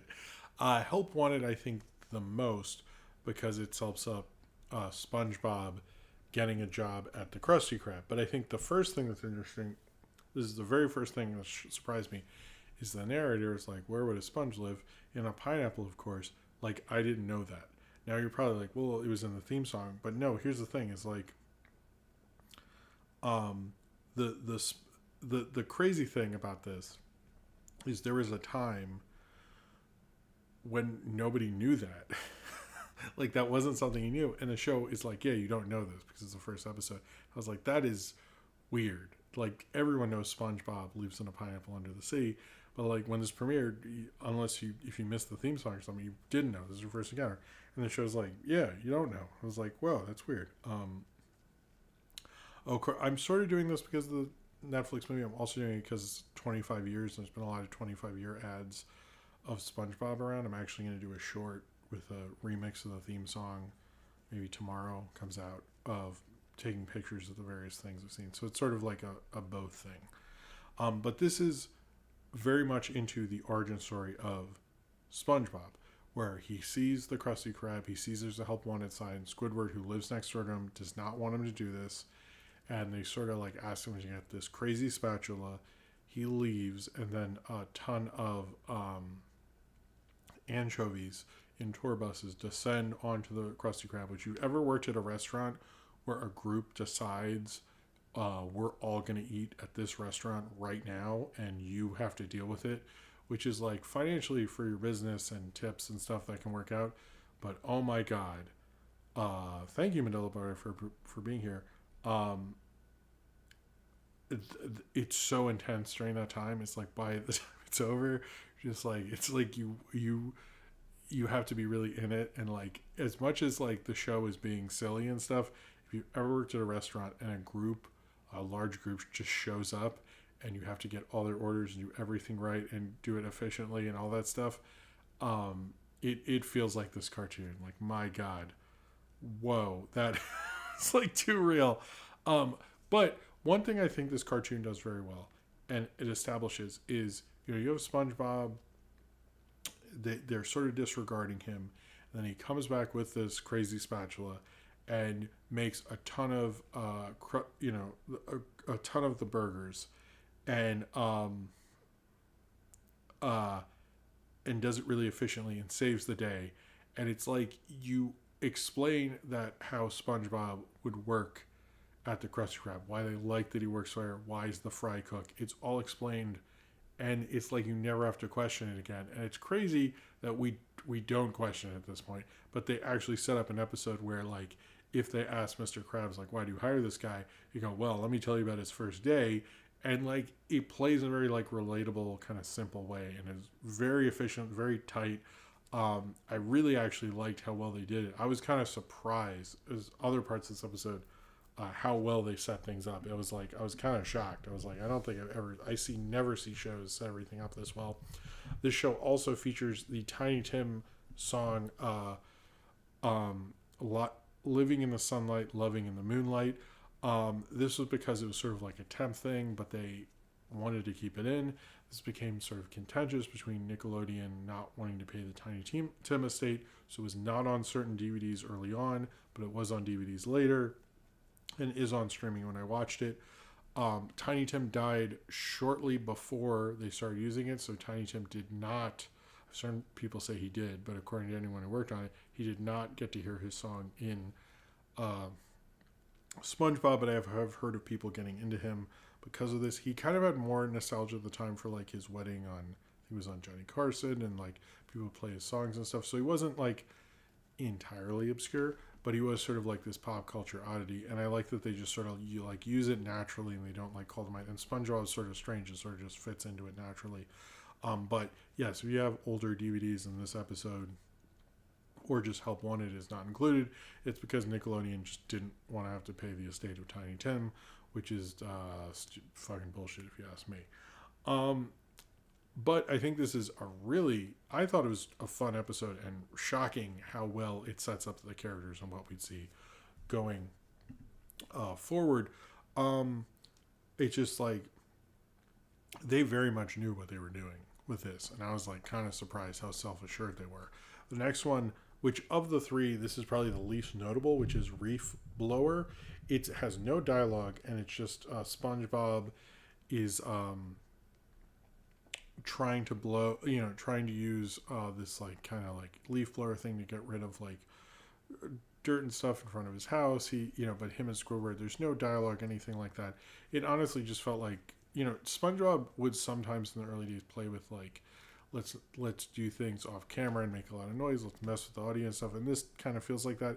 It doesn't feel super inspired. I'm not exactly sure why it was included other than to like kill time or whatever, but it's fine. I don't really have much to say about it other than I was like, it's kind of neat they did it without dialogue, but it's probably the least memorable of the three.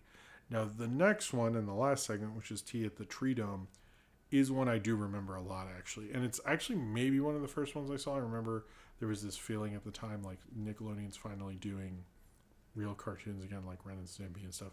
That was the feeling at the time. We didn't know about John K. then. Because I remember the one cut to just a sponge and a starfish. I totally remember that one. I think I actually saw it in 99 or something.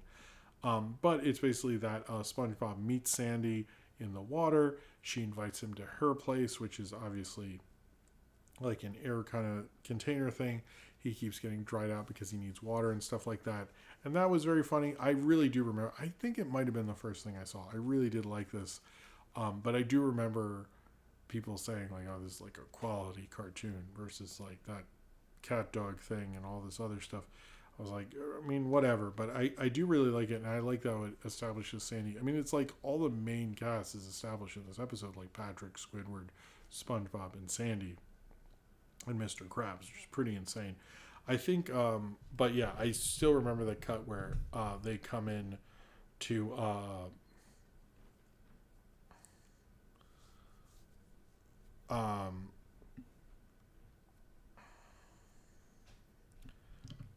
the segment. Oh, I didn't know that. The reef blower thing. That's interesting. Uh, um, I I I don't know. I really like this one because it was such an odd thing at the time, and I still like it. But it's a good intro to Sandy, and I like the whole idea of like they really can't exist without water, and her wanting to have them come to tea, and how open SpongeBob is to new people, which I think is like really works about it. It's sort of odd, and he doesn't really understand it, but it plays more like an innocent way, not just like he's a stupid idiot way. But I think like him and Patrick together, you can get kind of the comedic foils of them getting into this. But I still remember like it feels so expected now, but when they cut to like them being so dread out, he's just a starfish and a sponge. I remember being like shocked at how many times how funny it was. So I like this episode. It is not the greatest SpongeBob episode ever, but it is surprising how smart they were about SpongeBob SquarePants and how well they knew these characters, how well they knew to set everything up in such a way. It's kind of shocking. Like I review other first episodes and first pilots, and you sort of get the concept and stuff, but this was like real smart world building and really good at like establishing it through the first two segments, doing it so well. I think it actually worked really well, and it's probably what set it up for success, honestly. And I can see like seeing this after the Kids Choice Awards and then watching a random episode and understanding like he works the Krusty Krab, he's friends with Sandy, he lives next to Squidward and Patrick. Like you know everything, and you know why it is, and you don't have to question it anymore, even though it is a weird show about a sponge with square pants and stuff. And that I think is probably a really smart thing, and definitely makes me understand why this thing has been going for 25 years, because they set it up and established it so well with this first episode. Oh, okay. So the reef blower thing apparently was just made because of the test pilot at the beginning wasn't long enough and they needed to do something, but that's interesting. I actually don't know if it was everywhere on the internet that this is reestablishing cartoons, or just like the few people I knew and forums I went to and stuff. The problem with early internet, it was so decentralized, is like you could believe there's a criticism of a show that was everywhere and it's just in your little pocket, and it wasn't like Twitter now where there's trending stuff. So anyway, I'm going to put questions below. If anyone wants to do a final super chat during this time, now is your time. But before we do everyone else's questions, I do have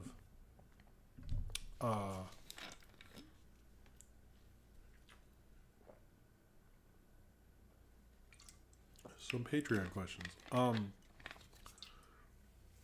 Sinram asks, who would you have chosen to play Robert Downey Jr. in real life?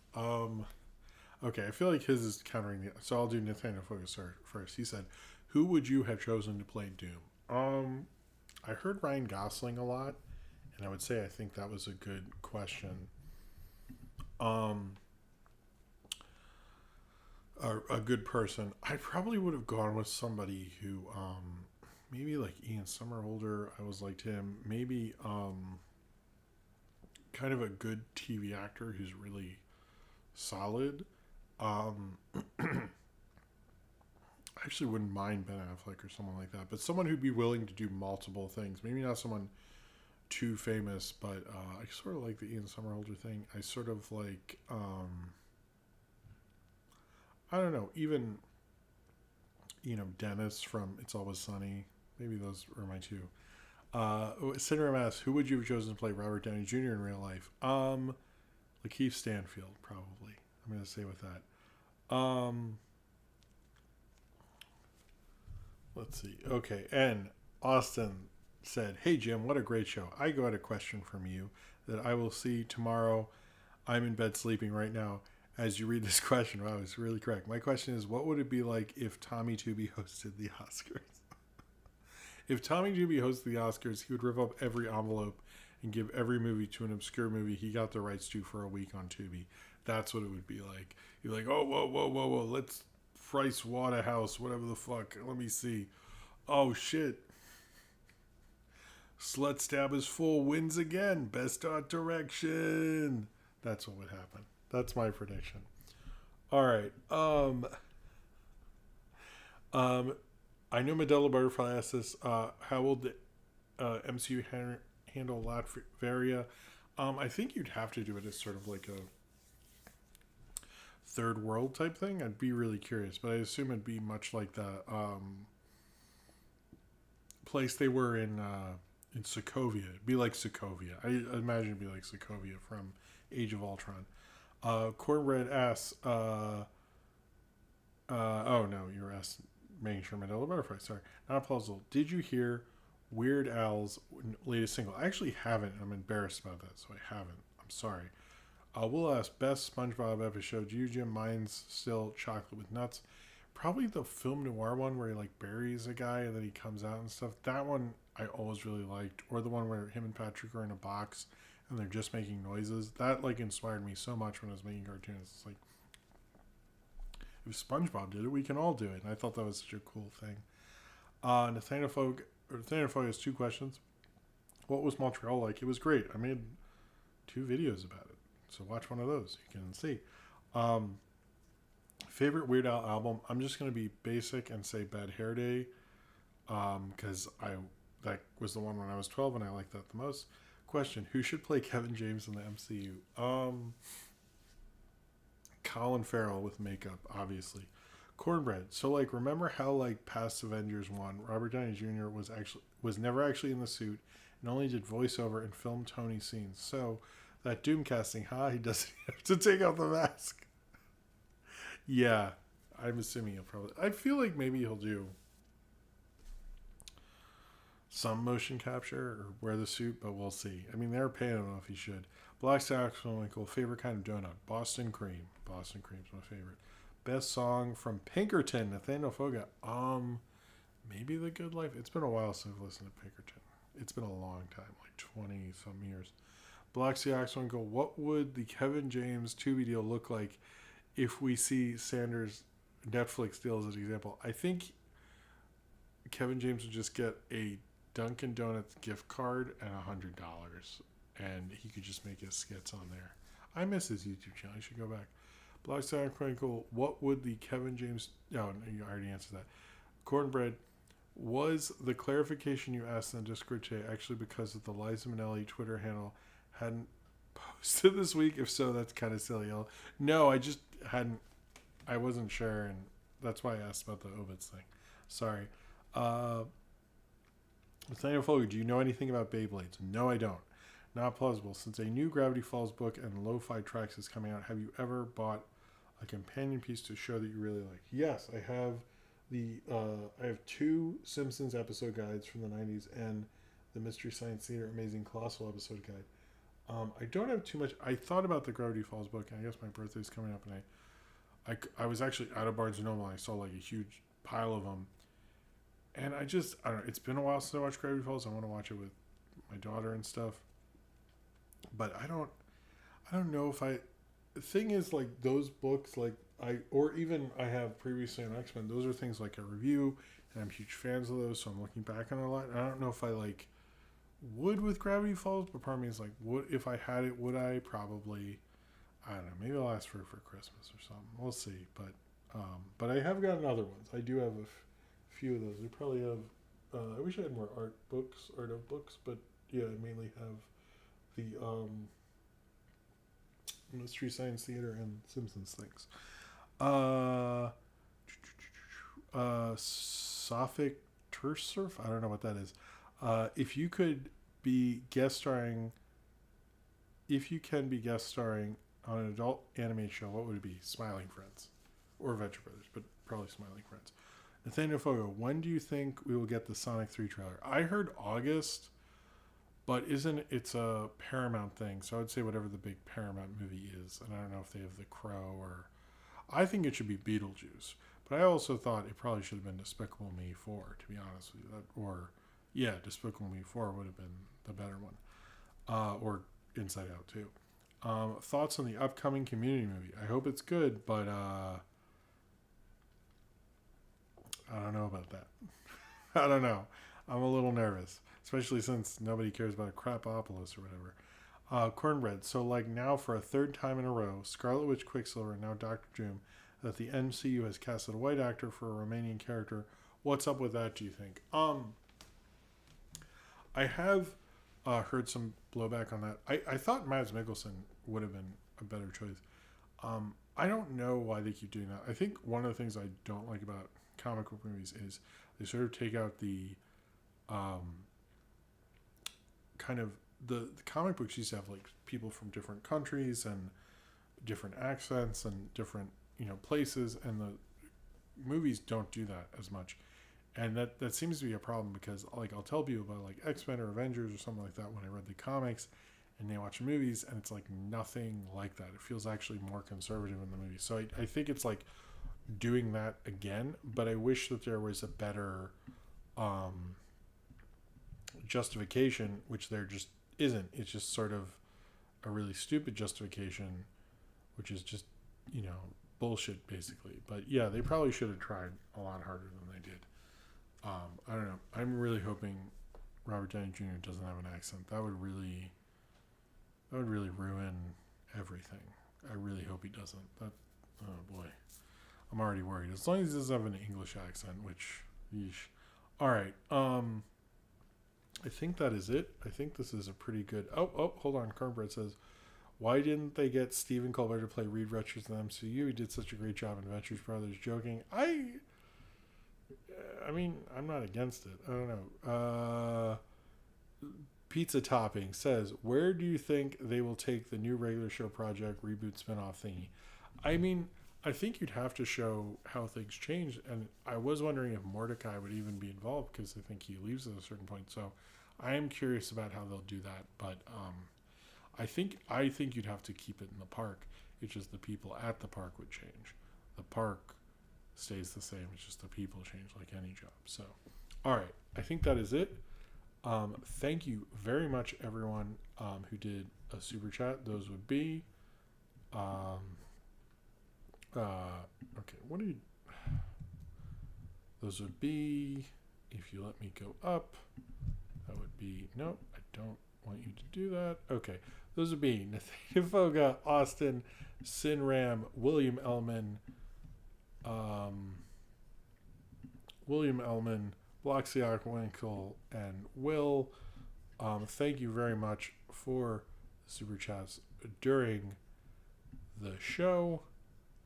Thank you, everyone, for being. Oh! Hold on. Will coming in at the end here said, definitely late to the news of Robert Downey Jr. as Dr. Doom, but the disappointing aspect no one is talking about is he could have led the upcoming Shane Black movie Play Dirty. I didn't know there was an upcoming. Well, thank you for coming, Black Sox Uncle. Thank you for everyone. Cheers to you, Will, for your final super chat there.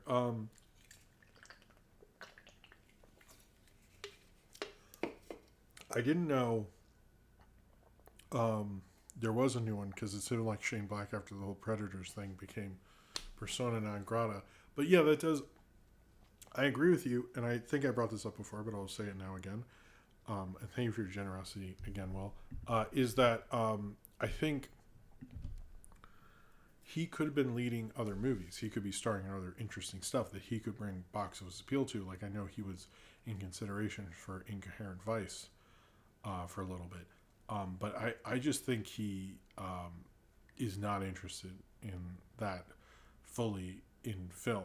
He did it for The Sympathizer, but like, I don't know, he might just want to stay away from Shane Black. I get the impression whatever happened with Predators burned everybody the wrong way. But yeah, he could have done a great job with a Shane Black movie, like him and Shane Black together again.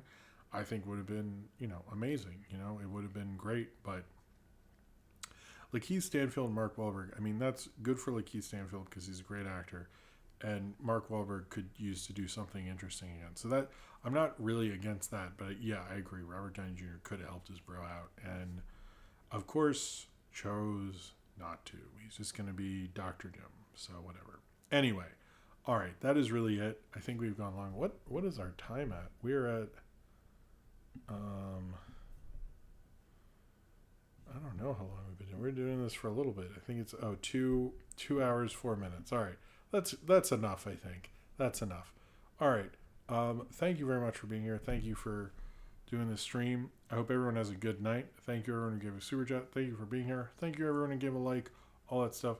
Check out the new videos. We might have 2 tomorrow. I might. Let's hope. Let's hope. I'm not sure if there'll be anything Friday because that's my birthday, but there'll be a lot of cool stuff this weekend. I hope you enjoy it. I hope you have a good night. I hope you have a good week. I hope you take care of yourself.